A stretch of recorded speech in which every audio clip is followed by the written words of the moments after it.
तकलीफ यहां होती है।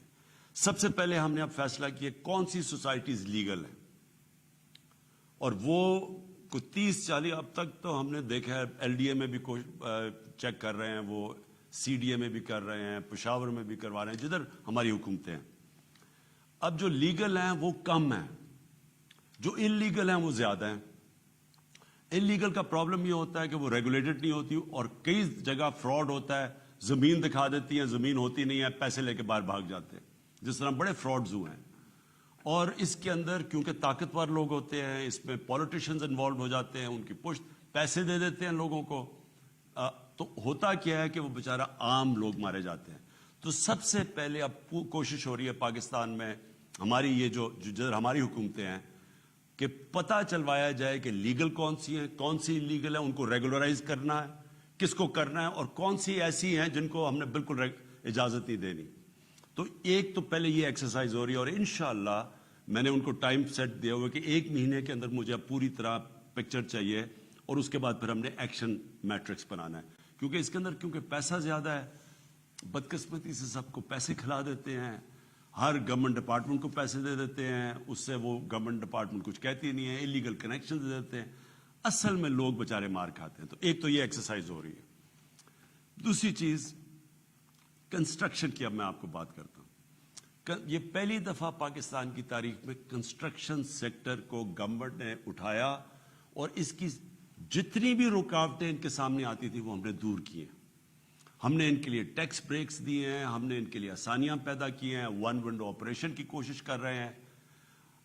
जिधर जिधर हमारी गवर्नमेंट है उधर तो हम कर रहे हैं। सिंध के अंदर हमारी गवर्नमेंट नहीं है, उधर हमारा कोई उधर हम कुछ नहीं कर सकते।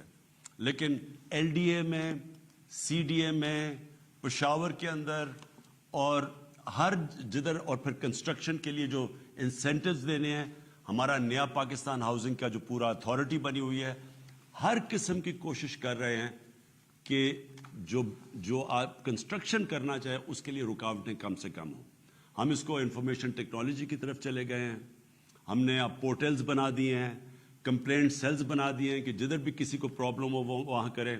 परमिशंस अब ऑनलाइन पे चले गए हैं कि ऑनलाइन परमिशन लोगों को मिल जाए। ये सब चीज़ें पिछले 1 साल से हो रही है। फिर हमने एफबीआर से इनके लिए जो डबल टैक्सेशंस थी वो टैक्स कम करवाए हैं। जो नया सबसे जो बड़ा हमारा प्रोजेक्ट है नया पाकिस्तान हाउसिंग का, वो क्या है कि आम आदमी अपने लिए घर खरीद सके। और वो आप जानते हैं कि ये पाकिस्तान वो मुल्क है जिधर 0.2% अब तक हाउस फाइनेंसिंग है, मॉर्गेज फाइनेंसिंग जिसे कहते हैं। अमेरिका के अंदर 80% है, 90% है, यूरोप में 80% है, हिंदुस्तान जैसी जगह में 10% पे पहुंच गए हैं, मलेशिया में 30% है, पाकिस्तान में 0.2%। यानी कि आप घर सिर्फ तब बना सकते हैं आपके पास पैसा हो। इसका मतलब हमारा सारे लोग, तनख्वाहदार, मजदूर, वो सारा तबका अपना घर नहीं बना सकता क्योंकि उनके पास कैश नहीं है। तो पहली दफा हमने बैंकों को साथ मिलाया है, हमने ये मॉर्गेज फाइनेंसिंग शुरू की। आजकल आप टीवी पे देखें पूरी कैंपेन चल रही है कि हम कोशिश क्या कर रहे हैं, कोशिश ये कर रहे हैं कि एक आम आदमी जो किराया देता है अपने घर का, वो बजाय किराया देने के वो किस्त दे दे और वो घर उसी का हो जाए, और वो किस्तें देता जाए किराए की जगह और घर उसका अपना हो जाए। इसको मॉर्गेज फाइनेंसिंग कहते हैं। ये बड़ा मुश्किल से हम यहाँ पहुंचे हैं, 2 साल हमें वो कानून ठीक अदालत से पास करने में लगा है।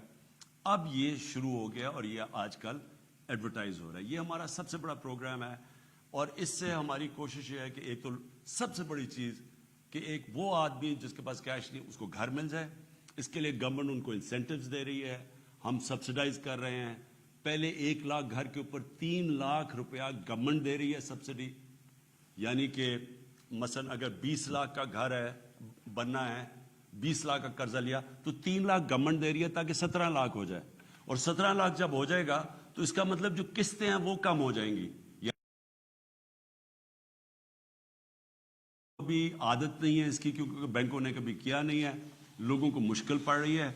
मैंने खुद बैंकों के प्रेसिडेंट से बात की है कि अपने बैंकों के अंदर ब्रांचेस में आसानियां पैदा करें ताकि आम गरीब आदमी आए उसके लिए पूरी सहूलत दें ताकि وہ یہ فیسلٹی سے فائدہ اٹھا سکے. جی اگلے کالر ہمارے ساتھ. السلام علیکم. وعلیکم السلام. جی بات کیجیے. ہلو. جی آ رہی ہے آواز. میرا نام ارشد خان ہے. میں سندھ کے شہر حیدرآباد لطیف آباد سے بات کر رہا ہوں. جی ارشد. وزیر اعظم صاحب میرے آپ سے 2 سوال ہیں. جی ہلو. جی آ رہی ہے آواز. پہلا سوال میرا یہ ہے کہ جو آج کل ہمارے ملک میں جو جنسی زیادتیوں کا جو سلسلہ بچے اور بچیوں اور معصوم اور کم سن بچیوں سے جو سلسلہ شروع ہوا ہے، اس سلسلے میں آپ نے اور آپ کی ٹیم نے کوئی اقدامات کیے ہیں؟ اور اگر وہ اقدامات کیے ہیں تو آپ ان سے مطمئن ہیں؟ اور اگر مطمئن ہیں تو ہم نے پھر ابھی تک بطور مسلمان حکمران اور ریاست مدینہ کے جو سلسلہ ہم نے شروع کیا ہے اس میں ہم نے سریعام لٹکتا ہوا کیوں نہیں دیکھا؟ کیونکہ اس طرح کے گناہ اور جرم کے مرتکب کسی کو بھی رعایت کوئی رعایت کا مستحق نہیں ہے.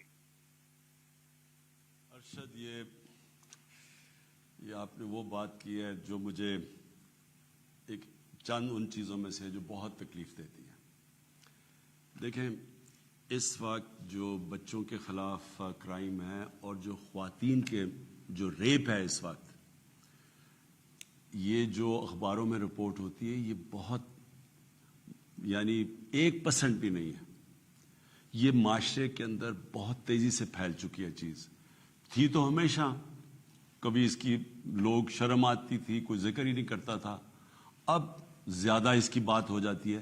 لیکن یہ غلط فہمی میں نہیں رہنا چاہیے کہ یہ جتنی جو رپورٹ ہو رہا ہے اتنے کیسز ہیں. اس سے بہت زیادہ کیسز ہیں بچوں کے خلاف جو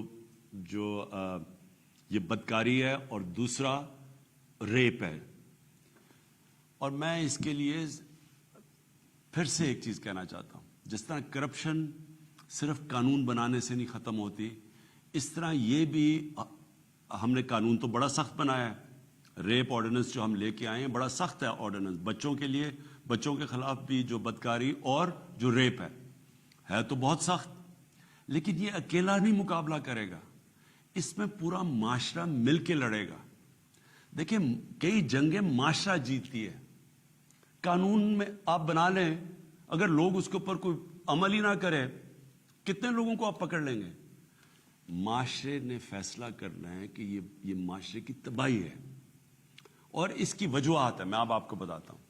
آپ جس معاشرے کے اندر بھی اگر آپ فحاشی بڑھاتے جائیں تو وہ کوئی تو اس کا اثر ہوگا نا. ہمارے دین میں کیوں منع کیا ہوا ہے؟ یہ سارا جو پردے کا کانسیپٹ ہے یہ کیا ہے کہ ٹیمپٹیشن نہ ہو معاشرے میں. آپ معاشرے کے اندر لوگوں کو یعنی ہر انسان کے اندر وہ ہوتی نہیں ہے، طاقت نہیں ہوتی، ول پاور نہیں ہوتا. آپ اگر معاشرے کے اندر جتنی بڑھاتے جائیں گے فحاشی اور آپ اس کی احتیاط نہیں کریں گے، اس کے اثرات ہیں. میں جب 18 سال کا پہلی دفعہ برطانیہ گیا تو وہ معاشرہ ایسا نہیں تھا جو بن گیا بعد میں. وہاں شروع ہو رہا تھا sex, drugs and rock and roll. اور ہم نے اپنی آنکھوں کے سامنے دیکھا کہ جیسے جیسے وہاں فحاشی بڑھتی گئی، پہلے اڈلٹس اونلی فلمز ہوتی تھیں، پھر وہ اڈلٹس اونلی فلم کا جو کانٹیکٹ تھا وہ عام پھیلنا شروع ہو گیا، پھر وہ میڈیا پہ آنا شروع ہو گیا. تو ہوا اس سے کیا؟ اس کا ڈائریکٹ امپیکٹ پڑا ان کی فیملی سسٹم پہ. جب میں گیا تھا تو 1 طلاق ہوتی تھی 17 شادیوں میں. آج وہاں 70% طلاق ہو گئی ہے اور بڑھتی جا رہی ہے. اور وہی نہیں، جب ہندوستان نے بالی ووڈ نے جب ہالی ووڈ کو اپنانا شروع کیا وہاں بھی یہی حالات ہو گئے ہیں. دلی کو ریپ کیپٹل کہا جاتا ہے. سو دیکھیں ہمیں ایک معاشرے کو فیصلہ کرنا ہے. کئی چیزیں تو ہم روک نہیں سکتے، باہر سے آتی ہیں، آپ باہر کی فلمیں دیکھتے ہیں، آپ بالی ووڈ یا ٹی وی پہ اب سب اویلیبل ہے. اور وہ جو جس طرح جو پہلے ہندوستان کی فلمیں تھی جو ہمیں یاد ہے اور وہ آہستہ آہستہ جو اب بن گئی ہیں، تو اس سے ہوگا کوئی تو اس کا امپیکٹ ہوگا نا. ہمارے جب دین میں کہا گیا ہے کہ یہ چیزیں اپنے یہ جو پردے کا سارا کانسیپٹ ہے، اس کی کوئی پیچھے کوئی فلسفہ تھا نا. اس کا فلسفہ ہے فیملی سسٹم بچانا اور اپنے معاشرے کو پروٹیکٹ کرنا ان چیزوں سے. اب ہمیں ایز اے معاشرے جس میں ہمارے